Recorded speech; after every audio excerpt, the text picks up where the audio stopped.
Hello and welcome to video lecture series in political science. Today we are going to discuss chapter 2 titled as Freedom from your 11th class textbook titled as Political Theory. We will divide this chapter into 4 parts. In these 4 parts we will discuss about what is meant by freedom. How do political theorists define freedom? We will also discuss why do we need rules and regulations in society. We will discuss about what is positive and negative liberty and what is meant by freedom of expression. So let's begin. Today we will begin by understanding what is meant by freedom or define the concept of freedom, and we will take some examples of prominent personalities. Now this chapter is titled as Freedom.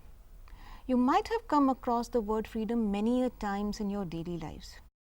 One area where we often hear about or learn about freedom is the freedom struggle or struggle for freedom.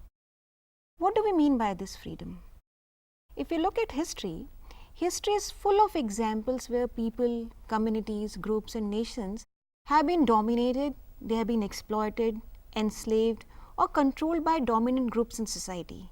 Like India was colonized by the British for more than 100 or 150 years. They curtailed our freedom. In such cases, we also have examples of heroic struggle put forward by some people against this domination or subjugation. Now, what is this freedom for which people are willing to sacrifice everything? Everything means even their lives.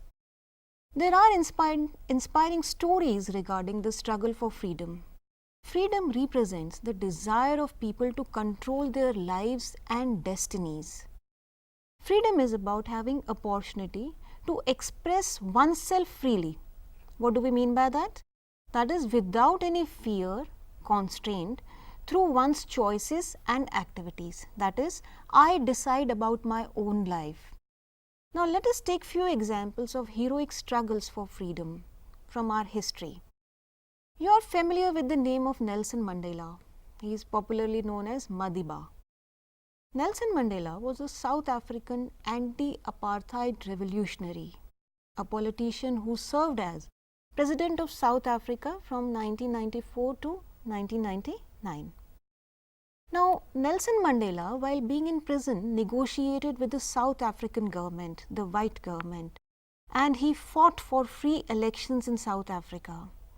Mandela was inspired by Gandhi, and he fought for peaceful transition to democracy in South Africa, and he achieved it also. He led the way to international reconciliation, and he started the long process of building social justice in South Africa. His autobiography is titled as Long Walk to Freedom. In his autobiography, Mandela talks about his personal struggles against the apartheid rule in South Africa. He talks about the resistance of his people, the segregation policy of the white regime, and also about the hardships, humiliation and police brutality suffered by the black people in South Africa. Now, what made Nelson Mandela a hero, an inspiration, an idol, an icon? This was his inspirational leadership, his willingness to fight against injustice and racism or apartheid wherever he met it in his society. Mandela refused to bow down in front of pressure or accept any injustice to keep himself out of prison, which means he laid down his own life or he bore hardships in order to struggle for the freedom of his own people. Mandela's flexibility. What do we mean by this? His approach and ability to communicate with the oppressive government non-violently. He did not pressurize them, but he used silent, non-violent ways of communicating to them. Mandela had always kept the cause of justice and freedom from oppression before his own safety. And all these abilities together made him a hero, an icon in South Africa and world over. Another inspiring story is of Aung San Suu Kyi. She is from Burma. She is daughter of the legendary liberation movement leader Aung San from Burma. After studying abroad, Suu Kyi returned home in 1998. And she finds a widespread slaughter of protesters rallying against the brutal rule of dictator Ne Win in Burmese society. Now what Suu Kyi did? She spoke out against him, Nevin, and initiated a non-violent movement for achieving democracy and human rights in Burma. She was one of the founders of National League for Democracy, popularly called as NLD party, and she was elected General Secretary of this party. Again, inspired by Gandhi, Suu Kyi opposed all use of violence and called on the military leaders to hand over power to the civilian government peacefully. Her aim was to establish a democratic society in which countries' ethnic groups can cooperate in harmony and live peacefully with each other. In 1990, the NLD had a clear-cut victory in the elections, but the army generals prevented the Legislative Assembly to convene or come together or take over the rule. They continued to arrest members of the opposition and refused to release Suu Kyi from the house arrest. And we will be surprised to know she remained under the house arrest in Burma for almost 15 of the 21 years she was given, since 1989 until 2010 when she was released. And her ongoing efforts for non-violent struggle for democracy and human rights won her the coveted Nobel Prize for Peace in 1991. In her book of essays titled as Freedom from Fear, Suu Kyi says, "For me, real freedom is freedom from fear. And unless you can live free from your fear, you cannot live a dignified human life." Now, these are deep thoughts that provoke deep thinking. In other words, what Suu Kyi is suggesting, she is saying that we must not be afraid of the opinion of the other people, or of the attitude of authority, or reaction of the members of other people to the things that we want to do, or we should not be afraid of the ridicule of our peers or of speaking our mind. Yet we find that people often exhibit such fear in society. For a dignified life or living with dignity, we need to overcome such fears, all the fears which we have discussed so far. Apart from these freedom fighters, you might be familiar with the life and struggle of Mahatma Gandhi in India. Let us discuss how Gandhiji discussed idea of freedom in his famous work called as Hind Swaraj, written in 1909. In Indian political thought, concept of Swaraj is similar to freedom. The term Swaraj is combination of two terms or two words. The first is Swa, means self, and the second part is Raj, means rule.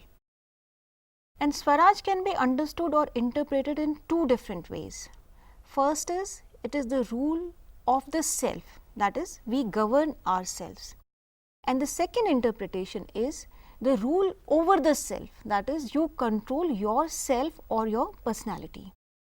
It can mean self-governance or self-rule, and it was used synonymous with home rule by Mahatma Gandhi when he wrote the book Hind Swaraj during 1909. In Gandhiji's work, it refers to, or Swaraj refers to, the concept for India's independence from the foreign domination or the British Raj. Swaraj in the context of freedom struggle in India referred to freedom as a constitutional and political demand and as a value at the social collective level. Fighting for Swaraj was the central theme of freedom movement for which Gandhi fought. It gets reflected in the inspiring and famous statement by Tilak, that is, Swaraj is my birthright and I shall have it, which is translated in Hindi as Swaraj mera janmasiddh adhikar hai aur main ise paakar rahunga. It is the understanding of Swaraj as rule over the self that was highlighted by Mahatma Gandhi in his work Hind Swaraj, where he states that, and I quote, "It is a Swaraj when we learn to rule ourselves." Swaraj is not just freedom, but liberation in redeeming one's self-respect, self-responsibility, and capacities for self-realization from the institutions of dehumanization. Understanding the real self and its relation with other people and communities belonging to different caste, religion, language, and color in society is critical or significant to the project of attaining Swaraj. Unless you live in harmony in multicultural societies, you cannot live a proper Swaraj kind of life or the dream that Gandhiji has dreamt of. Gandhiji believed the development that follows would liberate both individual and collective potentialities guided by the principle of justice, justice which is again a fundamental human value. It is not surprising that this philosophy of Swaraj is relevant still today, in fact more than the time when it was written in 1909. But what is this freedom that these people fought for or stood for in history or in present? Why so many people sacrifice their lives for freedom without even thinking for a while that they are laying down their lives? Let's understand the concept of freedom. Dictionary meaning of freedom is that it is the state of being free or at liberty rather than in confinement or under physical restraint. Simply stating, freedom is absence of external constraints. An individual is said to be free if he or she is not subject to external controls or coercion. Coercion means force. When he or she is able to take decisions by himself or herself independently and act in an autonomous way, that is, decides about himself or herself. Every individual, community, society, group or nation cherishes freedom, or they value their independence. They wish to protect their culture and their future along with their freedom. Now, along with absence of constraints, freedom has another important dimension. There is one more significant dimension in which we can interpret freedom. Freedom is also about expanding the ability of people to freely express themselves and develop their potential to achieve certain goals which they have determined for themselves. Freedom in this respect is a condition in which people can develop their creativity and enhance their capabilities. A society is said to be free if it enables its members to develop their capacities and potential without any restraint or social constraint. But is it possible to imagine a situation where there are no constraints? What will happen if people with their respective interest and goals act without any restraint or constraint in society?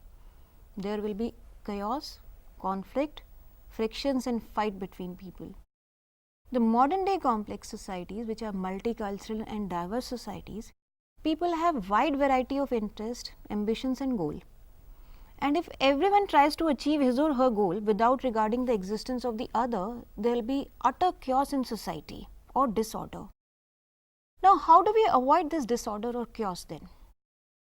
Thus, given the range of interest and ambitions of people in any social organization, no matter how small or big that social organization is, in order to guarantee freedom to people, some form of rules and regulations are required. These rules may require some form of limitation, restriction or constraint upon the action of the individual. But if actions go unchecked, they may harm others. These rules and regulations or laws imposed upon the so-called freedom of the individual to act according to his own choice also free us from the insecurity that may come as a result of everyone's free choice. If everyone acts according to his choice, there will be chaos, there will be disorder. So, in order to remove that disorder, people need some form of regulations. Political theorists debate about freedom and they try to evolve principles through which we can differentiate between socially necessary constraints, rules or regulations and actions that actually curtail our freedom. They also discuss how social and economic structures limit freedom of individuals. Let's summarize what we discussed in this lecture class to conclude. We have begun this chapter by discussing what do we mean by freedom. We have discussed what is freedom and briefly about prominent personalities from history and present who fought for freedom tirelessly, namely Nelson Mandela, Suu Kyi and Mahatma Gandhi. In the next part of this chapter, we will discuss about what freedom means and how it is understood by political theorists. Till then, you can enjoy reading this part of the chapter. Thank you.